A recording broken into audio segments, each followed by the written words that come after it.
And we're live with Summoner Sift Episode 1. Here with Projector, League of Legends. That's what we're going to talk about. Hey guys, good to be here. Running it back. I'm Benson. You can follow me on Twitter at Benson_tweets. And I am Projector. You can follow me on Twitter at Projector_lol. Easy to remember. Yep. We're going to run through the YORICK rework. YORICK is a much maligned champion. Not a lot. I think that's putting it lightly. Yeah, exactly. I think YORICK has been pretty bad for quite a while, and YORICK he should have. I actually feel like they should have reworked him sooner, but I think he sort of bumped into that issue that Warwick has, where they don't know what to do with him. Warwick at least works. Yeah, exactly. There's something there. He can push R and he does some things, but YORICK just there's not a whole lot going on. No, and they ran into a whole bunch of stuff trying to rework him, where they're like, no, this won't work, and this won't work, and this won't work, and it just took forever. So I feel like that's kind of where they're at with YORICK, is that they're trying to figure out. So let's real quick, I think a lot of people know what YORICK does, but we're going to go through it. I don't think everybody knows exactly what YORICK does, because I didn't know before I started looking at the wiki page. Basically, in summary, YORICK sits in lane forever, is super frustrating to play against, and sustains forever and wins lane. And then he's completely useless. He's a bundle of free stats until the laning phase is over. Yeah, so I mean, would you classify him any other way? I mean, no, I mean he's not even a great lane bully. Like, he does win lane most of the time, but not like significantly either. That's not like a stomp. Yeah, it's not a stomp. It's just like, yep, I pushed a button and a ghoul attacked you, and then I did it again, and then I did it again, and then I did it again, and I did it again, and eventually he runs you out of lane, and he pushes pretty hard, relatively hard, and you can't fight him 1v1. Like, he just sits there. He's just super annoying. He's not interactive to play against. You just sit there and farm at your turret, and it's awful. Never any. I know some people had some success jungling him. I think Medios was the one that popularized it, and I think he was seen a little bit in Korea, but never huge on it. And I don't think he's just not useful. Yeah, on the U.S. scene, we haven't seen YORICK picked in probably two, I would guess. I was gonna say the big part of his old kit, and I think is what I appreciate about the rework, is the big part of his old kit was you summoned ghouls every time that you did anything. And now you have to be a little bit more creative about how you do that. And so I think that was the most oppressive part of his kit, was he was always summoning a ghoul, and if you didn't know which ghoul did what, you were in trouble. Yeah, I mean, he was just it's confusing. He falls into that old trap that I hate about design, which is you don't know what he does. So and it's not easy to figure out what he does. So you should be able to play a game against a champion and understand, this is what I need to do against that champion to be successful, or at least how to not die to him a bunch of times, and kind of have a general understanding of what he does by playing one game against him. And YORICK, you do get that, but it's not fun. No. It's he summons ghouls and I just get killed. I don't understand. Which ghoul does what? Are they all just doing damage to me? I don't realize that I'm getting status effects applied or giving him stats with them. I I just know that a bunch of damage is happening. Yeah. So I mean, I think that was the big thing, is YORICK fell into that old, Riot design piece of lots of free stats. He had tons of free stats. Almost every ability he has gives him free stats somehow. And so let's run through his abilities real quick. I don't want to spend a ton of time on what old YORICK does, because everybody hates old YORICK. We want to know what new YORICK does, but I think it's important to know where he was before, and how that relates to the new kit. So if you want to go through those. I'll just run through all of them real quick. So his passive, Unholy Covenant, gave him 5% more damage with his basic attacks, and reduces incoming damage by 5% for every ghoul that he has active. That stacks up to 4 times. And then each of his abilities spawns a different type of ghoul when it's used. So his Q summons a ghoul that has bonus attack damage and movement speed, and also gives YORICK a ghost like gives him the ghost ability to just walk through minions, plus the ghoul's bonus movement speed as well as applied to him. So it's kind of like a mini phage. Right, and the thing is that Q is like an auto attack modifier, so it functions similar to like Rengar's Q or something like you have to you queue it up, you push the button, and then you attack them, and it happens. So that makes it an auto attack reset too. So then there's other ghouls too, right? Yeah. So then there's his W, his Omen of Pestilence, that summons another ghoul. This one does magic damage. So this is his AP ability, and it continually applies a slow to the enemy. So the active ability itself does a slow for 1.5 seconds, and then the ghoul itself adds an additional slow. Right. So he summons a ghost, it pops, it does damage to you, and then you're slowed. Yep. And then his last ghoul heals YORICK on his E. It heals YORICK for 17.5% of his AD. And it doubles to 35% of his AD when he's against a champion. And the active on the E itself also heals him for 40% of the damage it does. Right, and this is where he got his ridiculous sustain from, like where he would just, basically YORICK would just W you and you'd be slowed, and you would take damage, and then he would E you and he'd gain a bunch of health back. So, it was just super frustrating. And like if you ever got close to him, he'd Q you. You know, and that's all he did. He'd just do that forever until he ran out of mana, and then he would go back and get a tier and then do it all again. And super fun. Exactly. And then his ult, Omen of Death, basically is like this. It's like a Scion ult it's like the first version of a Scion ult that you can put on yourself or put on an ally that would heal the portion of the target's health, whether him or a champion, and it would last them up to 10 seconds. And they would be able to continue fighting and continue attacking until the 10 seconds are up or until they died. Right. So, I mean, basically it was like you'd ult someone and like it did like basically gave them like a revive passive, sort of. It's like a crappy Zillion ult. Yeah. It's like Zillion and Scion combined, kind of. So it's like, and like it doesn't make sense in the kit. I get that like he's a gravedigger, but they're trying to revive and there's ghosts and like, okay, I kind of get but his kit's a mess. I mean, it's not interactive. It's not fun to play against. Like, it's not very good, So I'm glad they're reworking him. That's what I'll say. And so I think it's important to note like that this kit allowed him to win lane. He would win lane against. And then the only thing he could actually do with it was split push. Yes, pretty much. That was about it. In a team fight, he was useless. He was invisible. Like, the only time it was terrible is if they had a really fed carry that he could allow to continue doing damage with his ult. Right. That was about it. Other than that, it was a non-issue. Yeah, but then why wouldn't you pick somebody like Zillion or exactly? So that's a real revive. Or buy Guardian Angel. Yeah, exactly. So he wasn't very good, and he could win lane, but then he would just disappear. He would lose. I always like playing against YORICK because actually I hate playing against YORICK because I'm going to lose lane. But then you always get LP because you always beat. Yep, exactly. You always win that game. Yeah. So, all right. So let's talk about New YORICK, right? Oh, it's exciting. New YORICK, right? Really cool, really exciting. Does some neat things. So I guess rework wise, they made him look very similar to the old one, right?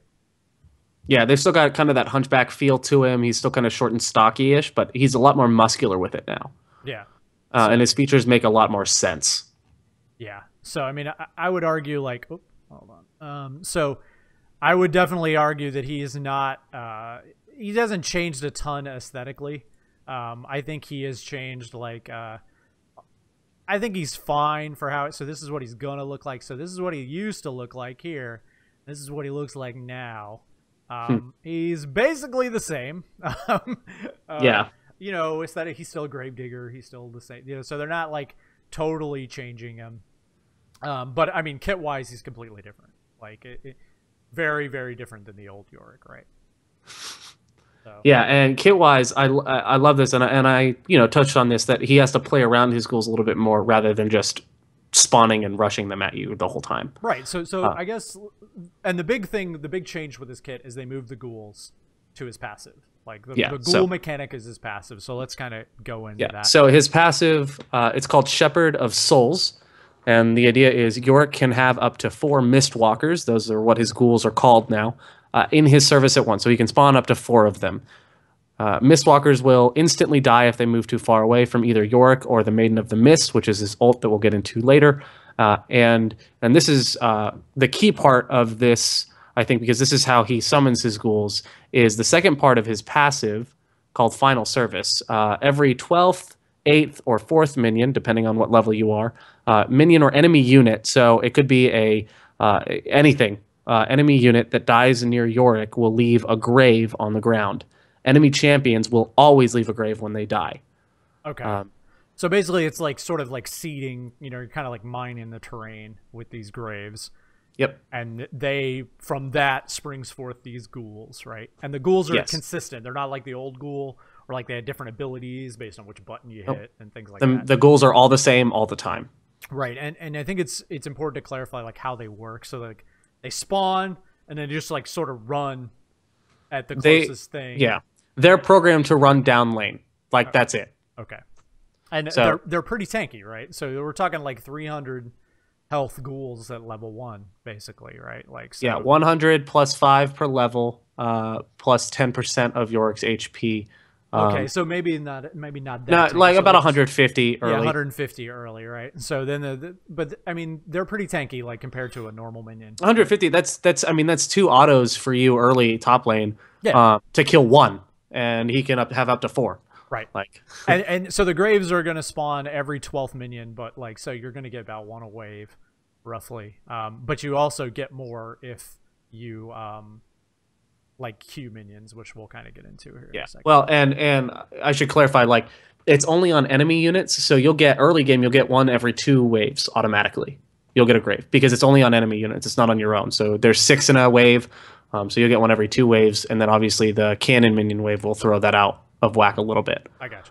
But you can always count, like, when 12 of his minions die, I know I'm going to get another grave. Yeah, so it's not like a random effect. You don't have to wonder, like, how is this going to work? Yep. Like, what does it do? Yep. You know, oh, do I have a grave? Maybe not. No, like, you can predict it. You can. Yep. And hopefully there's some sort of counter. I would like to see that, but I haven't really looked at it. So let's get into his Q. His Q is a 2-part ability. Last Rites is the first half of it. Its mana cost is 25. It's an auto attack modifier, reset, whatever the term you prefer. Its cooldown, it goes from 8 to 6. So this is the ability to max, kind of. Basically, his next basic attack deals AD, scales 140% of his total AD. So it's a pop. Yeah, so it hurts. And restores 12 to 82 depending on your level. And that heal is doubled when you're below half health. Okay, so there's like a combination thing happening here. It's like an auto attack reset, kind of like Rengar's Q. It adds a bonus ratio, right? You get an auto attack. It doesn't have the empowered piece of Rengar, but whatever. But you're getting a heal. And then this is also how you seed the terrain. So you have a little control over where the graves are, right?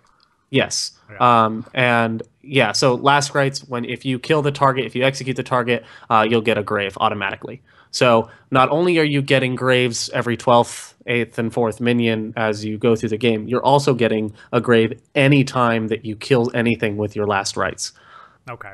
So this is how this is what's going to make good like, if you're, it's sort of like NASA's like, hey, if you can farm with this thing, you're going to have tons of graves. If you can't, like, you're not going to have any. Yeah. It's just like the cooldown is pretty punishing early. 8 seconds. Like, you're going to, it's gonna hurt for a bit. Like, you're gonna be slow to spawn the minions, but with how strong they are, I think that's fair. It's also gonna make it relatively easy to last hit, right? Like, exactly. And now let's talk about how you actually spawn them, because that's the other part of his Q, Awakening, and that is when there are 3 or more graves nearby and Last Rites has been used. So Last Rites is on cooldown and you have 3 or more graves, then you can cast Awakening to raise Mistwalkers from all of those graves that are around you up to 4. Okay, right. So that's going to be like his sort of mechanic. That's what you're trying to do, right? Is like spawn these things, they go in and beat him down. Also, he's going to naturally push the wave. Unless you try really hard not to, you're going to have to never activate that Q, because otherwise he's going to spawn a bunch of these things. And the range, like if you actually look at the video here, it's pretty big. I mean, it's the circle around him is very large. So it's not like you're going to have to be right on top of these things. It's going to be the whole, especially like top lane, which is where we kind of assume this guy's going to be. Yep. It's going to spawn every ghoul that's around, and they're going to run. Yep. So you got a sustain mechanic here. You've got like, you know, a lane push mechanic. So he's already sort of looking like old Yorick, Yep. But more interactive. Like there's more to it. There's a little more gaminess to it. Exactly. You're gonna do more setup with him rather than just spamming your abilities. You're gonna want to kind of whittle the opponent down, and then all of a sudden, like, oh, I have all these graves. Like, the opponent doesn't realize you've been setting up all these graves while whittling them down, and then all of a sudden you just sick minions on them and they're dead. And since it scales, like the base attack damage is going to scale. Now the ratio doesn't scale, but the base damage does, and the cooldown does. This is probably what you're going to max, right? Like, yeah, I don't see you maxing anything else unless you do like some AP Yorick weird thing. Yeah, and the mana's only 25, so you're doing this like constantly in lane. Yep. All right, so that's your and I think it's important to note that like you can't just do this like the grave spawn piece of it whenever you want. Like you have to have something around to attack. So like if you can't attack something, you can't put the ability on cooldown. If you can't put the ability on cooldown, you can't get any ghouls. So there's going to be situations, I already see myself dying, like running away, like, oh my god, I'm trying to get away, like, get away from me. You know, they need ghouls to get in the way, and then I'm not going to be able to push the button. Yep, and it's a great counter engage, though, if you do have them. Right. You know, if you can bait that Renekton into Eing into you, or to attacking you, or that Darius to attacking you. Cue them, and then you're gonna because you QQ and it's there. Like you don't even need to worry about the auto attack reset portion of it. Like you spawn. Yeah. Yep. You just get them up as quickly as you can. And hopefully you're right in the middle of them, and then hopefully when that happens, you can use his next ability. Yes. So his next ability, Dark Procession, that's his W. Its mana cost at all ranks is 70. So this is also an option, though it's a lot more expensive than Q is mana-wise. Its cooldown is 20 at level 1 and 12 all the way up at max rank. And the idea here is that Yorick summons a destructible wall of spirits. It's shaped in a circle. It's targeted. And the wall has health, 2 at its first rank, then 4 health at its max rank, and it stays around a target for 4 seconds. Yeah. Allies can walk through it without a problem, but the enemy can just auto-attack it twice at early levels, 4 times at later levels to get it to despawn. Right. So, I mean, 4 seconds is a long time. Like, yeah. Like that's a long CC, especially when it doesn't. So, a Nivea wall is real long, right? But your allies can't walk through a Nivea wall. So like this thing, if you're getting ganked or you're trying to get away, like that's gonna feel like forever. You go through a choke point, and that thing is gonna save your life, or close theirs off. Yeah. You know how many times has a team fight been decided because they did or did not get 1 or 2 extra autos off? You know, if those autos are towards that wall, you have a chance of winning too. Yeah. So it's a great conditional CC. Yeah, I agree. And like I also think like it's really interesting that you know, you can use this thing like it doesn't have to like hit them. Like I know the video like shows like him getting caught in the circle, right? But like I don't think that's the only way that it's useful. I think it's close enough is going to be fine in situations. And actually it's probably okay, because what you're going to do is like if somebody's like, say your jungler's coming top and like they're coming to gank you, you can just place this behind him. If you're not so 100% that you can get away, and then if he uses a dash, like when you cast it, he might dash right into it, but he can't just dash through it. So you can zone almost to where he can't go this way, and that's a lot of time enough for your jungler to just come and kill him. This is a great tide turner ability, I think. You know, this is the thing that like you've gotten your opponent to commit already, and then all of a sudden you drop this wall on them, and either they can't get to you to finish you, or they can't get away from you to stay safe. Yeah, I mean, I can totally see a situation where like you get all in by a guy, and then it's like, oh, I think I'm gonna die, and you just cast this on yourself and just walk out, you know, and like he's like, well, now I got to auto this thing twice. Or you know that you're gonna die under turret, and you spawn it, and now they're stuck under the turret with you. Yeah, exactly. So like, I mean, CCing people under turret's gonna be super fun with this thing because they're trying to auto it, like trying to get out and like.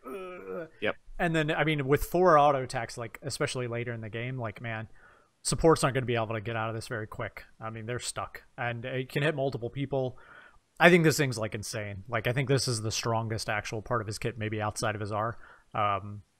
Yeah, this is huge because this can really turn tables on fights. Yeah, I mean it's terrain. Like it's an Anivia wall you can walk through, which is pretty good. I think All right. it is notable that like the cooldowns are real long, especially early. Yeah, So 20 like, seconds early. and this This going is to be not one of something those, that you're wanting to max first. right? You don't want to max first, maybe second because the cooldown is so long. So you're kind of Yep. wanting to it. And I It think like depends. it's also interesting to note that like the interaction with how this interacts with ADCs, which is who you want to be CCing with this. Generally in late fights, like you CC their ADC, right? That's what you want to do. Yeah. They can get out of it the fastest. So Yeah. they're going to have crazy attack speed at the end. They're going to blow through this wall. And I'm curious to know if Runaan's will proc on it.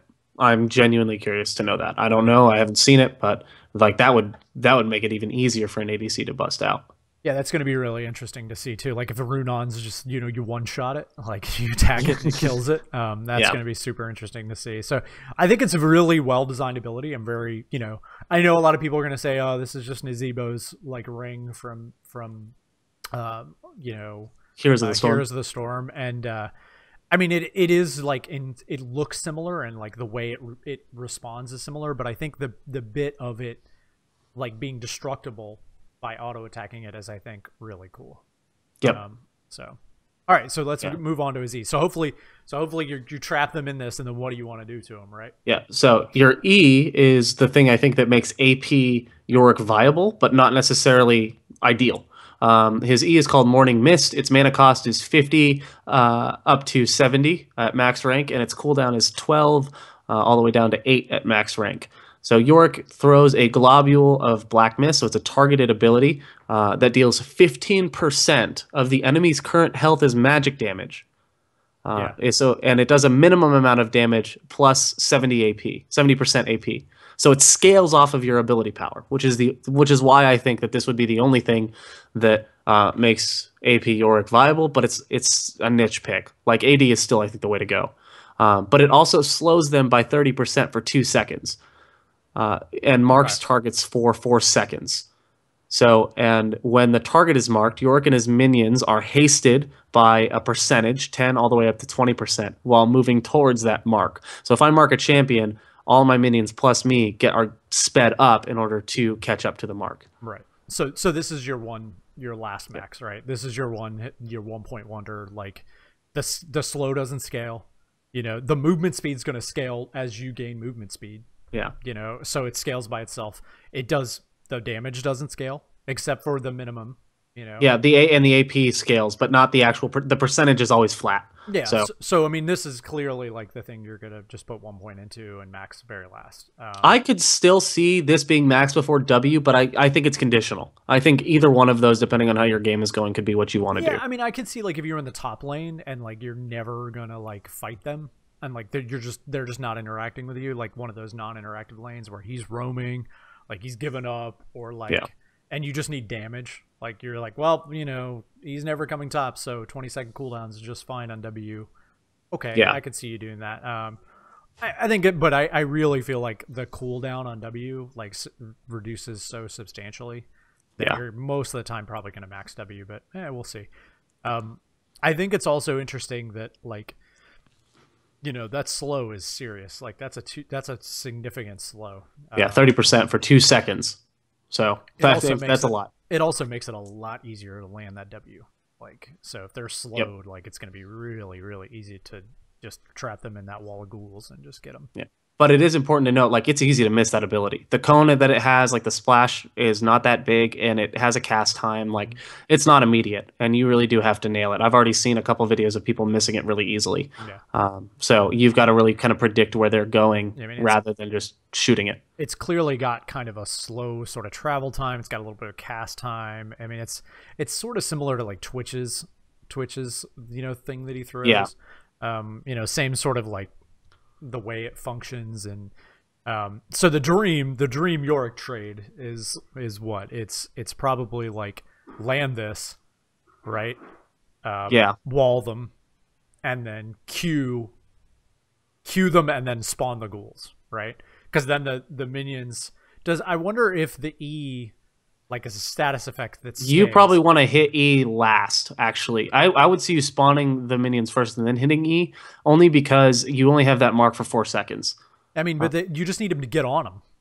Yeah. Right. So like I can see a scenario where you E them, the mark's on, and then the E allows you to land the W, and then you walk in, Q them, and then you spawn the minions, and they're in the thing with you, and then they're trapped anyway, and they can't get away. Well, and you don't even have to queue them. Like if you've got a minion in front of you, you can queue that and then get, you can queue anything just to get it on cooldown, and then so you can cast the graves. Yeah.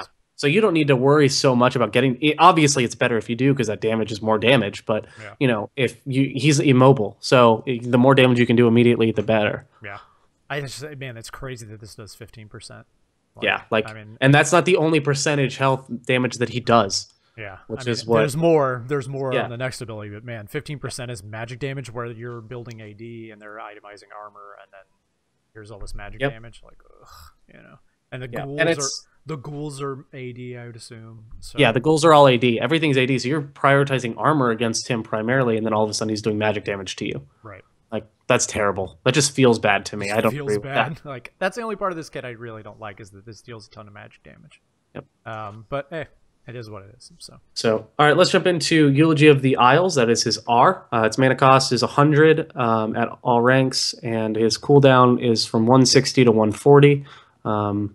Yorick summons the Maiden of the Mist. This is like a think of this as like a floating woman, basically, like a floating torso of a woman. And 2 at level 6, 3 at level 11, 4 at level 16 Mistwalkers. So in addition to the ghouls that the Mistwalkers that he can summon from the graves, as soon as he spawns his ult, he gets a couple of Mistwalkers with him.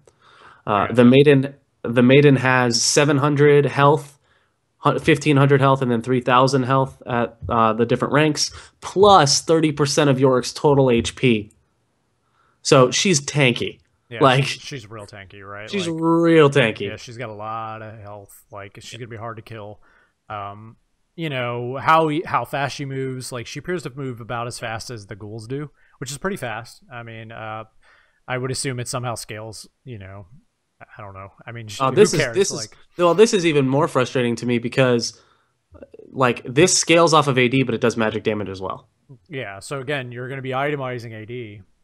You're going to be itemizing against armor, and then like she's going to be like, oh yeah, by the way, here's a bunch of magic. Like damage. You have to this is a champion that you have to know how he works, because you'll see him building Black Cleaver or something, and you'll think, oh, I need to get armor, and then all of a sudden his ult's dropping magic damage on you. Yeah. And getting stats from the Black Cleaver. Yeah, which is crazy. Yeah, so because the magic damage scales based on AD, so he does the Maiden does 10, 20, 40 magic damage per second, plus 50% of Yorick's total AD. So he buys AD items and does more magic damage to you. Ooh. So I mean his base AD is, let's see, is 57, and he grows with 5. So if you figure at level 6, he's gonna have 50. So he's gonna have 97. So 87 AD, and then whatever else he's built. Yeah. So he's gonna. I mean, it's gonna do like 100 damage a second. Like, he's gonna 100 to 0 someone at level 6, straight up. Like if he lands his full combo, you're done. Yeah. And it's also like the addition of like the extra minions, and if you get the Q minions, and if you get the E, because I would assume it makes everything move faster toward it. And this works for sustained fights too, because she also raises Mistwalkers from nearby enemy deaths. That's crazy. So like it's a snowball. Like, yep. I could see scenarios where Yorick like goes nuts and kills like everyone. Like everyone runs up to him and he like sustains through the first guy. He kills a guy, then he gets more walkers, and then have you ever had it like you're in the middle of a fight or a skirmish, and then all of a sudden like an Annie comes out of nowhere and tibbers you? Yeah. Like that's what this is going to be basically. It's almost going to be that, but like it's going to be like that plus like the Katarina effect, where like he gets the resets like on the Mistwalkers. And so she's going to spawn a walker, and then it's going to be even harder to kill him because there's going to be more of them. So there's going to be like all of a sudden there's going to be like 10 ghouls like all over the place, and you're having to deal with that. And you're not going to want to ult them. Like you're not going to just want to walk to lane and ult them as soon as you have 6. Like you're going to want to get your grave set. Yeah. And set yourself up to all in them. You're not just going to want to all in. You're going to want to set yourself up to. Now your all in is super strong, but it is a big window for the enemy to play around if they're smart. Right. I mean, the other thing too is like when he damages the Maiden's target, he deals % health. Yeah. On top of that, like as magic damage, of course. And it's a because 2-second cooldown, so that's at least not as broken, yeah, but so it's you're still not like broken. auto them. But I mean, he's not going to be attacking that quick anyway, right? Nope. Like, so I mean, he's going to get 4 autos off. You know, that's 20% health plus The all that other stuff. only, honestly, the only thing that makes this even close to fair to me is the fact that he cannot control who his maiden or his Mistwalker's targets. Right. I think that's the whole point of his kit, right? Is like Yep. you can figure out how these guys work, and then you can sort of play around them. You can kite them behind minions. You can goof around with them a little bit. Maybe they don't attack the right target.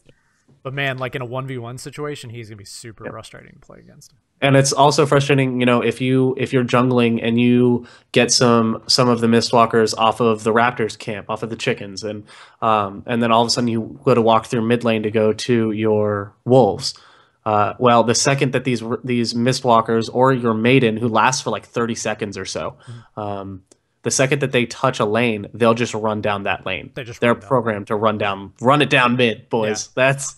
I mean, it's better than them being controllable, right? Like if you could control them like Annie's Tibbers or like Mordekaiser, like oh my god, like this would be awful. But I mean, that thing is tanky. Like it's going to tank a number of turret shots, and like it's going to make him a monster if he gets that first kill. Like if he gets that kill, like if he all-ins you at 6 with all those walkers, that turret's dead. Like he's not going to need jungle help. He's not going to need to go back, buy an item. Not at all. If he's alive and those Mistwalkers alive, he's taking that turret. Well, and it's important to note as well that the Maiden of the Mist does not go on cooldown until she despawns. So that's also helpful. So it's not like it's 160 at level 6, but really it's 130. No, it's 160 after she despawns. I mean, that's a long cooldown. Like that's a long old cooldown. Like, you know, so, but it's real strong. Like, because you'll lose the Mistwalkers that she spawns long before you lose her. Yeah. Right. So, I mean, I think that his kit's really interesting. I mean, I think they did a really good job here of like keeping what was old Yorick still. Oh, I love the elements. Like, I love how they included those elements into this kit. I think they did that geniusly. I also think like adding the W, which is basically the ability that they really added, and taking the slow away and making the W like a skill shot, and you can interact with it and all these other things. The old ghoul you couldn't really interact with because he'd spawn it on top of you. He'd spawn it on top of you, it'd slow you, and you were slow. That was it. Both his slow, his like range slow is E, you can dodge. You know, you can get away from it. The W you can dodge. You can dash through it. You can, you know, auto attack, get out of it. So again, whereas he used to be completely uninteractive, every one of his abilities interactive now, which I really and there are clear windows when he's weak and clear windows when he's strong, and you're an idiot if you don't pay attention to those windows. Yeah, he has like 4 graves down. He has a ult, like, you know, I'm Eid. You know, and I love this because it takes more skill to play Yorick now. Like, to actually play as him, it rewards more work and more intentional thought to set plays up and to really create a zone. I would 100% agree. I mean, like now, like if he's smart and he sets you up to fight in a spot with graves, and like there's not a lot to get in the minion's way, and like you know, because you're gonna have to think about all that. Like, are these just gonna run down the lane? Are they just gonna auto attack a bunch of minions? Are they gonna attack the right guy? Like, but if he sets up the right scenario, he's gonna be like impossible to beat. Right? Like. And as a jungler, you have to think like, are these ghouls, if they run down this lane, they'll know where I am. And if they knew, you know, they may not know exactly which way I'm going or which way I came from, but they'll know that I was there. I was around mid. Yeah, and I think that matters a lot more to the jungle like idea, which I think is, we'll get to that in a minute, but I think like he is a very good jungler, but I think you know, and the top lane, they know where you're going. Like, they know. Only one direction for you in the top lane, and it's to the Nexus. Like, he's just gonna push, and never leave that lane. He doesn't want to group. Like, he wants to, maybe for Baron fights and Dragon, but well, and he'd be great for pressuring. You know, if mid lane roams, if everyone roams bot, and you've got like a 4 or 5 man bot party going on, like Yorick can just run mid and take mid. Like, he can take any lane he enters into. Yeah, I really feel like he's gonna be able to push like a lane like nobody we've ever seen. Like, I don't think people are gonna realize like how hard he's gonna push a lane when he's got like multiple minions auto attacking a turret. Like, and Mordekaiser not really having to wait for the minion waves to come if he times his ghouls around when the minions wave dies, and the turret is going to take aggro. Like, I mean, it's crazy. Like the other thing, I mean, like I've been playing a ton of Mordekaiser lately, as you know. Like I'm on a great Mordekaiser experiment, and like Mordekaiser only gets one minion, and he has an ability to just push the wave, like just kill the minions, not even the turret, and like he pushes waves so fast, yeah. Like he pushes and he kills turrets so quickly, and I think this guy's going to be even better at it. Like he's going to push turrets like nothing we've seen. I mean, this is going to be the guy, other than Ziggs maybe, and you never see Ziggs anymore, that splits. Like, I mean, Ziggs doesn't split though. That's Tryndamere is the one that I think matches him. Yeah, I think Tryndamere is very similar, and their playstyle is going to be similar, right? Yep. Like, so you're going to just sit up there forever, make them come, let's go. Like, if they come, hopefully your team, capitalizes. He's not going to get away, I mean, maybe with a W a little, with a slow, but like he's not like Tryndamere where he's got some tricksiness where he can spin across a wall. He's got his ult and his ult isn't really going to help him escape either, because his ult and his Miststalkers want to run down lane. So if he's running away, exactly. like it's not going to work. That's not gonna work, and when you're running away, chances are you don't have Graves behind you. So and you need something to queue off of. Like if you're just running down a wave towards your own minions, like. Or running back through a lane towards your own base, like you're not going to have anything to queue off of and summon anything. So if you catch Yorick, like you've caught Yorick, he's dead. He's caught. Like he's got to fight you. So if you outnumber him, like he's got to fight. He's going to try to take one out. But like, I think based on how fast he splits, I mean, man, it's going to be tough. You're going to have to send people to kill him, and like that's going to be frustrating. Well, and that's the thing. Like even if, and this is the thing I think that's big about him. If he knows he's going to die, he just throws up that maiden and runs, and his maiden will keep attacking the turret or the inhib or whatever. You still have to deal with it. You still have to deal with it. I don't know if she lasts after he dies. I don't know if his Mistwalkers do either. But like that's insane that she'll just keep damaging until. So the longer that Yorick can stay alive and kind of keep you chasing him, the more damage that maiden is going to keep doing to your turret. And pushing down that wave. Yeah, I mean he's an excellent split, like a split pusher like we haven't seen other than Tryndamere probably. Yeah. And he reminds me, like especially in a fight, very similar to LOI, where like or Alawi, where basically what's going to happen is like they're going to come, and like if he's set up and he's in the right spot, with the right setup, he's going to be 1v3ing like killing everyone, or you're going to go up top and just kill him. And you're gonna be like, "Whoa, that guy, that wasn't so bad." I think he'll do well in 1v1s and 2v1s because of that. I think his ghouls all prioritize the same target though. Yeah. So that's the risk there. Man, but don't let him up there by himself, like pushing, and don't dare send somebody and get him killed by him, because man, you lose an objective. Like he's gonna take a turret and. So yeah, let's talk roles then, because we've touched on this, and top lane is obvious, that's a given. I don't think he's going to be a support. I don't think he's definitely not an ADC, and don't see him going mid because the fact that he's mainly auto attack focused to get everything. Like he'll take a lot of free damage. Right. But I do see him top, and I can see him jungle. You see him as a more viable jungler than I do. I think. I think like when I look at his kit, I see like jungle like. I think he's going to be a very, very good jungler. I think he's built clearly for a top laner, right? Like that's how they've built him.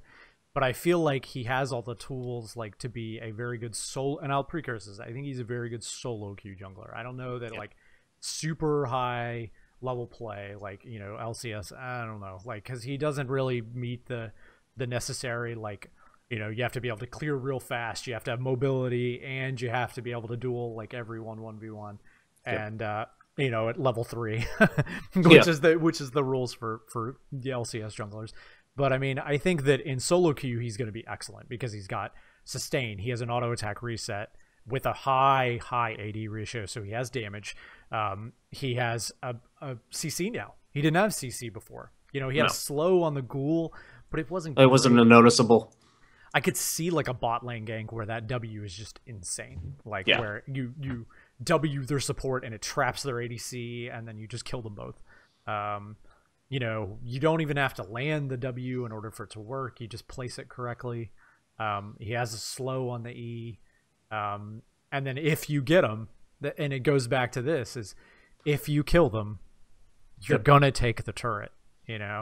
Yeah, if you Very. have time to push that wave, like it's gone. I think that's why I see him as such a viable solo queue jungler. Is like, I feel like I've played, because I've been like before, maybe a month ago, I would have been like, this guy's a top laner.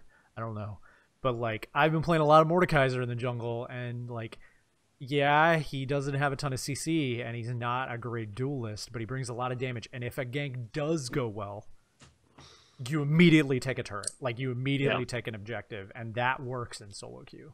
Yeah, and he can take objectives super fast with his ult. Yeah.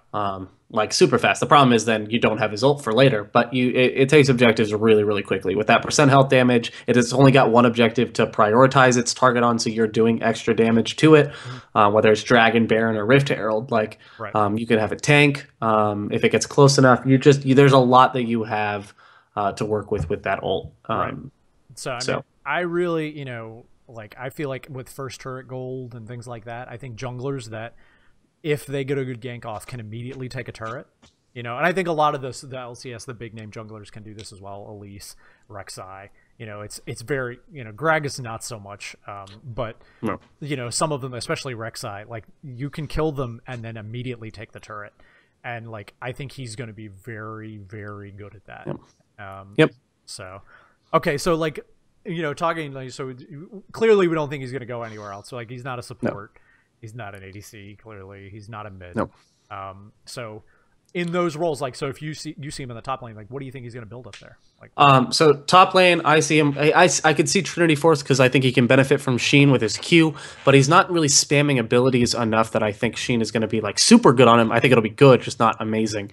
I do think I see him building like Black Cleaver, Titanic Hydra, Dead Man's Plate, Spirit Visage for the heal on Q. And the reason I say that is because a lot of his abilities scale from both his health and his AD. So you're going to want ideally both of those being built. And that's why I think, that's why I definitely think Black Cleaver. Also that CDR is going to help majorly early, rushing that. Phage is going to help you chase people down because you're immobile. And you'll get that with Trinity Force if you go that route too. Sure. But I think that I see him building a bruiser build top. Sure. I mean, me personally, I think he's like totally a Trinity Force user. I think this guy's going to be like Rush Phage, Rush Sheen, like get that Trinity Force. He's just going to be just like Aurelia. Like, I feel like that's how people are going to build him. They're going to build like, I can see what you're saying, like the split push, like with the Titanic. People are going to like try to just split. But I feel like maybe the ghouls are enough to split, and like maybe there's the CDR that you're going to get off Trinity Force, the Phage proc. The little bit of AP that you're going to get off of like the Trinity Force, like scaling there. And then like the reason this is like, and I was just thinking this, like when you were talking about Cleaver, when we were talking about the abilities, it feels like he has a lot of abilities that do magic damage that scale off of AD.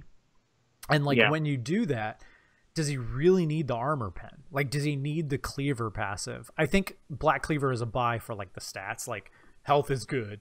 CDR is good, If his Mistwalkers apply on hit, yes. Oh yeah, okay, I can see that. Would be, So like you're doing true damage like with the Cleaver. Oof. Yeah. If they do on hit on any level, like I wonder if like you get the Phage proc off of it too. Ugh. It's gross. Like we both agree that Phage is really good on him, right? Like Phage is great. I think Phage is core for him. Yeah, and I think you're definitely going to build like I think Visage is amazing on him, right? Because of the heals, and you're going to need like armor, maybe something like Frozen Heart. I don't know. I mean, Frozen Heart's good, like, but nobody builds it anymore. It feels like Dead Man's Plate like almost sort of replaced it. Because and if you still want that, and if you still want that Sheen effect, I mean, you get Iceborne over. If you were to go Black Cleaver and then Iceborne, to do damage with that and still have that Sheen proc in. Yeah, he's not crazy mana hungry though, right? Like except for the Q. Like I think like if you're spamming Q, it has the ability to do it, but he's not super mana hungry, so I don't think you'll need it a lot. Yeah, but it'll help. It'll be interesting because that also might like dictate whether or not he builds Trinity Force first instead. Yeah, because like you get a little bit of mana out of it. Maybe you start a Sheen. It'll be interesting to see like with a Sheen with that Q though. I wonder how much of a pop that is. Are they really going to take a bunch of damage? We'll see. But I think we both agree that he has to be tanky, right? Otherwise, like he's got to get tanky. You've got to get in there, like you got to live. Yep. He's one of those, like, he wants to be like Darius. He wants the fight to keep going. Like, because the longer the fight goes, he's better. Yep. You know, he's getting more, like, people are dying. Like, he wants those, like, sustained, big, long fights. Out of the jungle, I see him prioritizing Cinderhulk over everything else. Easy. That just makes the most sense to me. Hulk is good on him, yeah. And I see then either Black Cleaver or Titanic into full tank. Like I see kind of like the meta Rek'Sai build currently. Yeah. Because you're still building Dead Man's and you're still building Spirit Visage. Like that's what I see out of it. I could also see Trinity Force in place at the second item. Like I think it depends on how the games go. Like similar to Vi, like where like Vi, like, I mean, maybe Warrior's okay on him. I don't see that, but like I would more like, yeah, I think Cinderhulk is really, really good on him. And then I think like Hulk into, maybe you build him like Hecarim is being built, you know, where everybody builds Hulk into Triforce, and then they build full tank from there. I could see that. Like, I could also see Deadman's played first. It depends how much damage he does without items, you know? Yeah. And that's the thing you have to kind of see. You can't really tell it off of numbers. I mean, his numbers look good. It looks like he does no.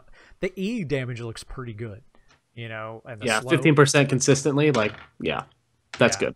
That's a good. You land that E in a gank, and so I mean, he has the two gank abilities. He's got E and the W. Whereas before, like, just remember, Yorick Jungle was pretty good without a CC. You know, it was okay with just the ghoul. Now he has two. So we'll see. I think he's a decent jungler. I think he's gonna be so hard to itemize against. Like, yeah, because you're going to think when you're playing against him and you see him building AD items, you're going to think like, I need to build armor, but he's doing more magic damage to you. Yeah, the Q hurts. I mean, so like you get hit by the Q and you're like, oh, okay, I just need to build armor, right? Yeah. And then you're gonna come back to lane and then you're getting dumpstered by the R. And he's going to be broken for like the first patch he's out. Like, I know every champ is broken, but there have been some underwhelming releases lately, and he's not going to be one of them. Yeah, he's going to be a terror for the first 2 weeks. Yeah, I feel like the numbers, like in his kit, like all of these numbers, like lead to me thinking like, golly, he's going to be like so sick. Like he's going to be super hard to kill.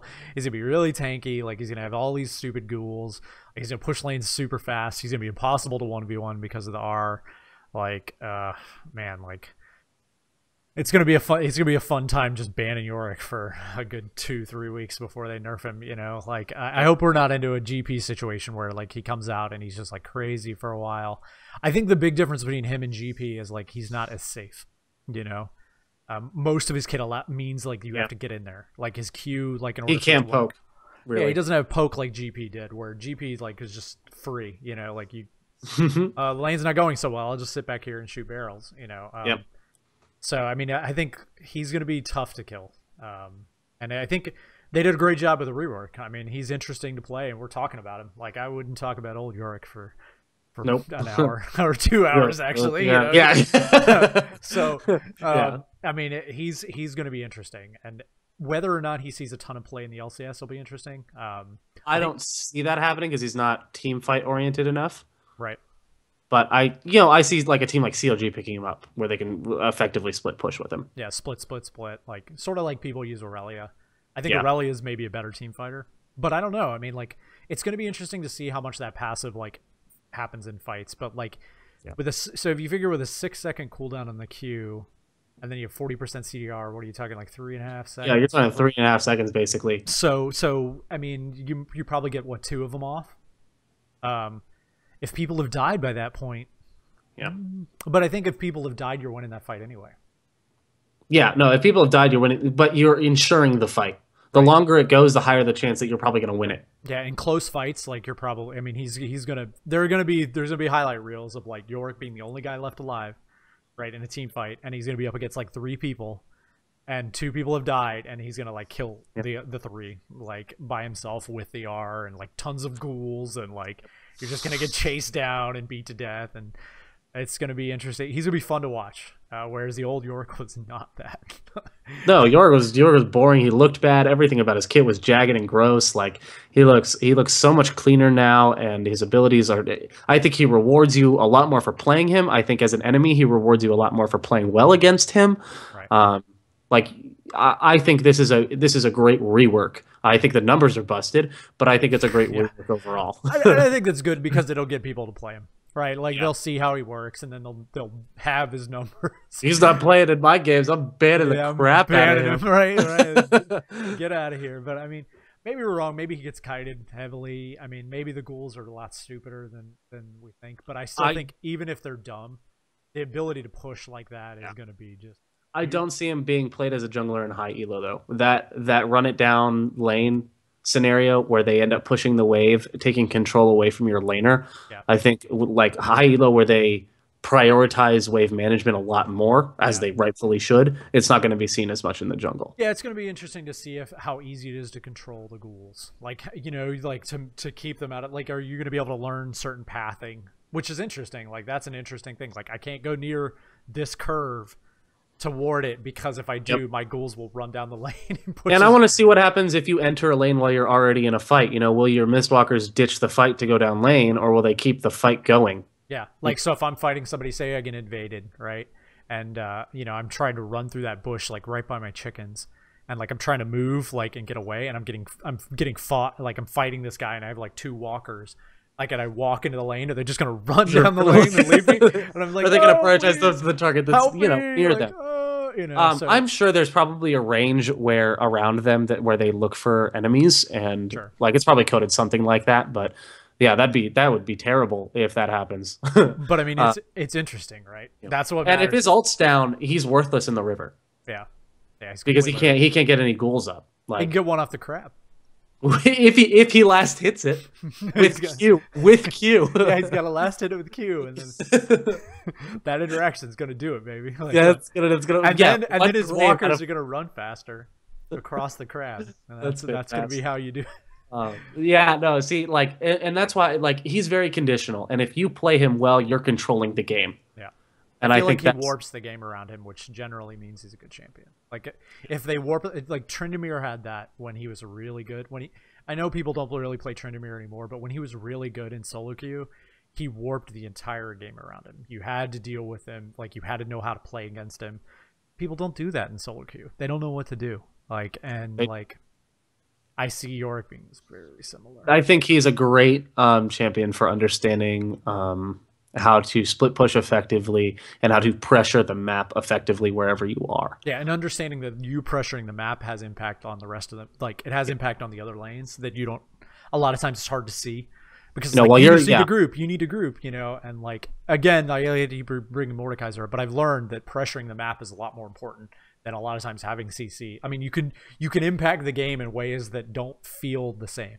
You know, so most like master like tier like Mordekaiser mains like have like 1.6 KDAs. You know, they're like they average like 4. It's like Singed. Yeah, you die a lot, 4, you win 6, the game. 4. Yeah, exactly. It's very similar to Singed, where it's like, you know, my KDA doesn't matter because I'm pressuring the map like in such a strong way, and I feel like Yorick's going to be super similar to that. And he has an R that actually does something. Hey. Yeah, exactly. Like, he has a really good kit that I think is well designed around his theme. You know, everything is kind of like he's raising something from the dead. They've said in the forums that Maiden of the Mist is like this conglomerate of dead souls, like thousands of dead souls that put into like one being. Like, he's really kind of taken that that Undertaker and that or not the Gravedigger sort of himself, the Shepherd of Lost Souls. Like, that's such a good subtitle for him. Yeah, I mean, he is really cool, and they've done a great job of like making a champion that was super boring and lame interesting again, you know. And I'm really kudos to Riot for that. Yep. You know, and Pentakill Yorick looks really cool. He's pretty awesome. He looks just like Slash. I love these skins. These skins are cool. Yeah, I mean, he is really neat looking, and I mean, he's got like a big sweet like guitar, and I mean, he's pretty awesome looking. You know, and I'm sure there's something to be said about the way that they release kind of conflicting things. The only thing I do wish about this release is that either the skins that they released with it, not the Yorick skins, like the Barbecue Leona and other skins. Like, I wish that they had more like thematically released everything that they're releasing. I would agree. Yeah, I think Yorick is it's really weird that they did this redesign on Yorick, and he has a very he's hitting that like League art style that they've been releasing for a long time. You know, they've sort of been moving in that direction, like the way Scion looks and the way like some of the other champions, Kled, you know, they have that sort of like very smooth, very like, you know, almost WoW, like very Blizzard designed Yeah. look to them, and then they just totally go off the rails with like, you know, Baker Pantheon, which is awesome. I mean, I'm really happy that they like will embrace like jokes like that and stuff, but they just don't match with that art style at all, and it looks funny. So if they had waited, even if they had waited just a couple more days to release those skins, or what, like, it's just weird that everything was announced at the same time, and like, I'd like to see more thematic stuff around that. I agree. And so, they could have made an event around this that was a lot smaller by thematically doing the release. What I really don't understand is, like, I mean, like, we're in August, like almost September. Why not just wait 2 months and release this guy on Halloween? Yeah, and then make him part of the Halloween and make like all of that go around. But yeah, I mean, I think the reason there is like Worlds, right? Yeah, like they want him to be out, like get people used to him. Because they don't want to make a mistake like Mordekaiser or Darius again, you know. So they're trying to get him out and like get him right before Worlds. Yeah, which I think is just. I think that's fine. I think if that's the reasoning, I think I'm okay with that. Yeah, I agree. I don't want to see Mordekaiser banned every single game again, you know. No, and I don't see Yorick being prioritized in competitive, but if he is, cool. Yeah. I see him as a niche pick, and it's just like when you pick him, the other team automatically knows exactly what you're doing. Yeah. There's just no other win condition with Yorick, I don't think. The win condition is set him up to split push to victory. We split and then hope that you can't engage. Yeah. And I still think, like, if you can't engage, I think if you leave him up there, I think he can push just as fast as a 4 in certain scenarios. Like, yeah, he'll be really good at the team with Yorick wins the base race. Yeah, that's I think so too. So, yeah. Well, I think that's about enough to say about Yorick. I mean, it's a really cool rework. I think it's a great job by Riot. I think they put together a really cool champion, and he's interesting. We talk about him. You know, I would have never guessed that. You know, if you told me a year ago, oh, they're going to release a Yorick rework and it's going to be interesting, I'd have been like, nobody cares. Whatever, right? So, I mean, and I'm interested. I'm excited to play him. Yeah, I think he's going to be a really good addition to the game. So, all right, cool. Yeah. Well, you know, I think that does it for our first episode here. I think that was a really good, you know, sort of rundown of what Yorick does, and I hope that everybody has fun trying him out. And just give a little bit of information about who you are and like where they can find you. Yeah, so my in-game name is Projector, so you can find me on Twitter at Projector_lol. I'm Gold 5 jungle and top main. And so I just love League of Legends, love talking about it, love playing it, and I'm just happy to be here. Yeah, and we hang out in the Trinity Forest podcast Discord, so if anybody's interested in joining that, you know, I also have a Discord here if you're interested in only, you know, interacting with me, so that's fine too. You know, always people to play with. We're always playing games, so you know, hoping to do this every week. Again, I'm the Benson. You can find me on Twitter at Benson_tweets. I'm also a Gold 5 jungler. More a Gold 5 Mordekaiser recently, so that's pretty much all I've been playing. But always available for games, and you know, if you like this, please send us an email.